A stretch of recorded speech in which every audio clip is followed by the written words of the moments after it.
Ciao, buongiorno a tutti ragazzi. How's lockdown going? I hope everyone's staying safe and doing well. No football. It's boring as hell. So I hope you've all been enjoying the various content that the different media outlets have been putting out for free on their platforms and YouTube. It's the only thing to get us by. And one of the best moments of our Inter lives, definitely the best moment of mine, was seeing us win the 2010 Champions League. So why not relive it here again today on Inter Worldwide? There's nothing else really to do. Not much traction on when the Serie A is going to start again. So we might jump into some fun reminiscing. So let's get into it again. Why not? So remember the year before that, 08-09 in the Champions League, we went out to Man United in the round of 16, eventual champions. They went on to beat Chelsea in penalties. So we couldn't have been dealt a harder opponent that year in the round of 16. And so even though we played well in the first leg, 0-0, we were outdone, Vidic and Ronaldo goals. So the goal the following season was always to win that UCL. We'll see now the kind of run that we got. Some good respect between Ferguson and Mourinho always was.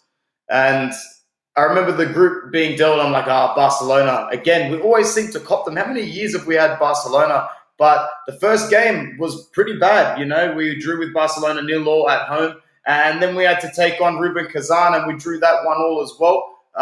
We were defeated by Barcelona in the group stage. And it came down to Dynamo Kiev, where we needed 2 goals in the final, 3 minutes. And it wasn't looking good. This was match day 4.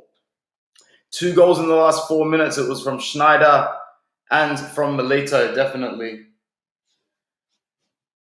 So, and I remember in the last game here, it was against Rubin Kazan, where we dominated Eto'o and Balotelli's free kick. For me, the round of 16 match against Chelsea, when we were pitted against them, I thought it was a really, really good tie. I remember watching the second leg at home and just waiting for us to get an away goal. And I remember when it came, I just thought that was inevitable. We were always going to beat Chelsea in the round of 16. Mourinho's former team at the time. It was brilliant.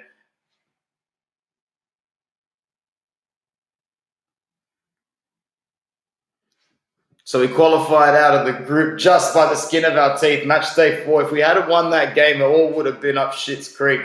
3-1 in the first leg against Chelsea. 2-1. 2-1 in the first leg. Very early goal for Milito here. He just absolutely 2 foots Peter Cech out of his zone there. Easy does it for Il Principe. But Mourinho's still not happy. Good away goal for Chelsea in that match. That's what made it pretty nervy in the second leg. But we controlled them pretty well in the second leg. And Eto'o on the break. It was just inevitable.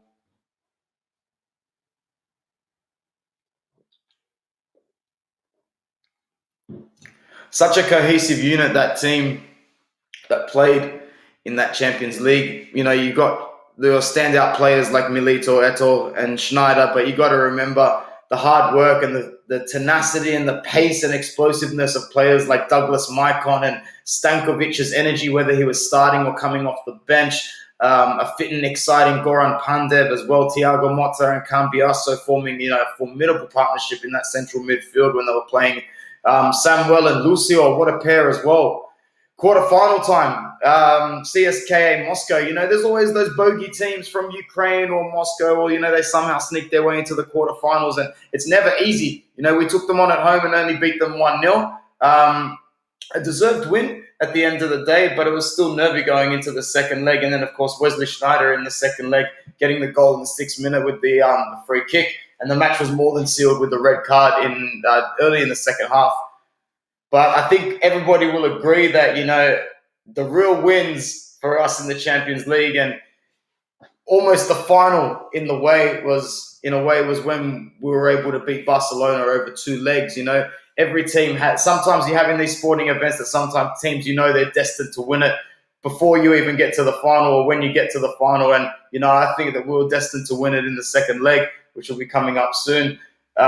Same with, Liverpool this time around. You got to think when they beat Barcelona over 2 legs, that they pretty much knew that they were going to beat Tottenham anyway. But like that, it was tough. Don't get me wrong. I remember sitting there when PK scored in the second leg. Oh my God, the nerves. Maicon, what a game he had in the first leg.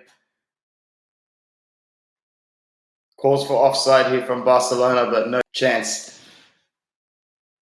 And, when we took on Barcelona in that second leg, oh man, when PK scored that goal, I was just so nervy for that last 7 minutes. But we held them off really, really well, especially after that red card to Thiago Motta, which was absolute bullshit. Busquets was all over the place there. It's fantastic defense. Guardiola absolutely pissed off, mate. In that second leg, it was huge,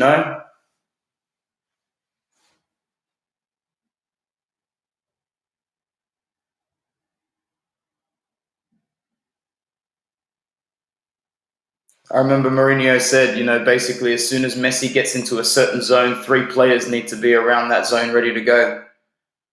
Poor Ibrahimovic left the club to win the Champions League. Still waiting. Not over.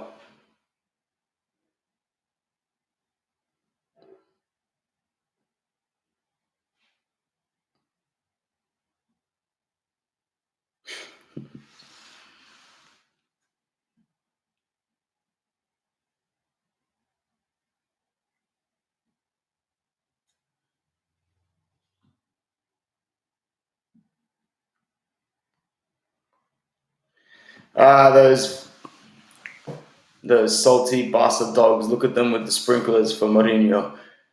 Such a sad act, but no one even cared at the time. And that's what I mean. When we beat Barcelona in the first leg and then went on to go through to the final, who really knew that we were going to win it? But you just had that feeling easy. The hard work had been done. We were better than that Bayern Munich team at the time. Much better.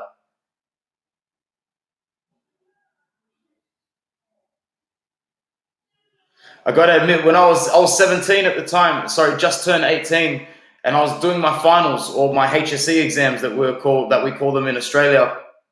And I woke up the morning to watch this game, and I had a final that day, an exam that day. And I was just so tired from being up the night before that I was just on the couch and I was so placid. I knew that we would win it. And after we scored the first goal, I just dozed off it to sleep and was awoken by the sound of Milito scoring the second. And I was just smiling. After the match, I didn't really have the energy to jump around and celebrate. It was more contentment because, as I said, the jumping around and the relief and the ecstasy, it came at the Barcelona second leg. We held out like absolute champions in the back end of this match. And then Milito with his fancy footwork, making it look all too easy, to be honest. And then Campione del Europa. So who knows when we'll be able to accomplish something like that again. Something that'll bring us emotions similar to this. But at the end of the day, we'll always have that achievement, that treble feeling that only very, very few teams have ever been able to achieve in their history. Not many people can say that they've won the treble, and no, it's something that we'll always have. So, all right, ragazzi, let us know below if you enjoyed this and you want to do any more sort of reactory videos, especially while this lockdown is on. There really isn't much to do, So, all right, at the end of the day, ciao.